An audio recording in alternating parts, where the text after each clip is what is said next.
Baby ఎందుకు నన్ను మోసం చేసావు నువ్వు? నేనేం చేసన్నాని? ఐఫోన్ కొనిచ్చింది నేను, కానీ నువ్వు మాట్లాడేది ఆ రఘుగాడితో. అడిగినప్పుడల్లా నీకు 20,000 30,000 ఫోన్ పే చేశాను, కానీ నువ్వు తిరిగేది ఆ రఘుగాడితో. తెలిసిపోయిందా? అయితే అన్నీ మూసుకుని దొబ్బేయ్. వస్తే నీ సంగతి చూస్తానే. ఏడ్చావులేరా? ఏదైనా ఎక్కువ చేస్తే ఫీమేల్ కోడ్ యూజ్ చేసి నిన్ను బొక్కలో వేయిస్తాను. వస్తే నేను వదిలిపెట్టను. వెళ్ళి పని చూసుకోరా. The next day. ఓయ్ అమ్మాయి, నేను అరెస్ట్ చేస్తున్నా. ఎందుకు సార్?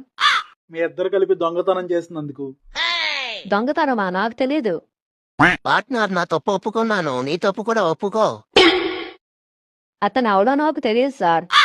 తెలియకుండానే నీకు 20,000 30,000 ఫోన్ పే చేశాడా? తెలియకుండానే దొంగతనం చేసి ఐఫోన్ నీకు ఇచ్చాడా? అదేం కాదు సార్, వీడు నాకు బాయ్ ఫ్రెండ్ గా ఉన్నప్పుడు గిఫ్ట్ ఇచ్చాడు సార్. ఒరే ముద్ద నష్టపోయి అదబా, నిజం చెప్పరా ఆయనకి? సార్ నమ్మకండి, ఆమె నా పార్ట్నరు. అన్ని మీ ఇద్దరం కలిసే చేశాము. మాకు ఇండియా మీద అటాక్ చేసే గ్రూపులతో కూడా సంబంధం ఉంది. తనే డీల్ చేస్తుంది మొత్తం అన్ని.